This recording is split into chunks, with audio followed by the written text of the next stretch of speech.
लातूर शहरात नागरिक निवेदन देऊन सुद्धा महानगरपालिका कुत्र्यांचा बंदोबस्त करती नसल्यामुळे आज कुत्रा चावल्यामुळे एक 22 वर्षीय युवकांचा बळी गेला तर संताप नागरिकांनी आज महानगरपालिकेमध्ये मोर्चा आणला डेड बॉडीसह महानगरपालिका पायऱ्यावर बसले आहेत।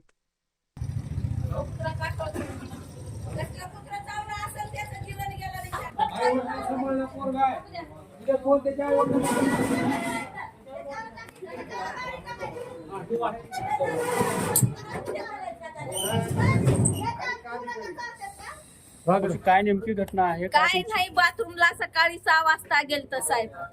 बाथरूमला गेल्या जागीच कुत्र्यावानी त्याला चिरले।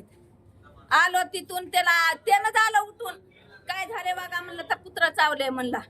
दवाखान्यात गेलो, दवाखान्यामध्ये इंजेक्शन लावले, गोळ्या दिल्या, माघारी धाडले। 4 वाजता जास्त झाल्यावर फिर दवाखान्यात नेलो। दवाखान्यात नेल्याच्या नंतर तिथं काय सांगावं आता, घरचंच गेलं, काय सांगा बाबा तुम्हाला। बरं, आता इथं डेड बॉडी आणून ठेवला, तुमची काय नेमकी मागणी आहे? आम्हाला न्याय मिळावा सर, दुसरंच काय नाही। आम्हाला तुमच्या धन दौलत काय नाही, आम्हाला खाली न्याय पाहिजे। त्यांना पोचणारा त्याने गेला, कोणी नाही म्हाताऱ्यापाशी।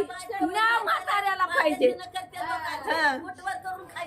त्यांना कुठपर्यंत होतं तिथं करणारा गेलं, एवढंच मागणं आम्हाला, दुसरं काही नाही। कोणाचं धन दौलत नाही, आम्हाला खाली न्याय पाहिजे।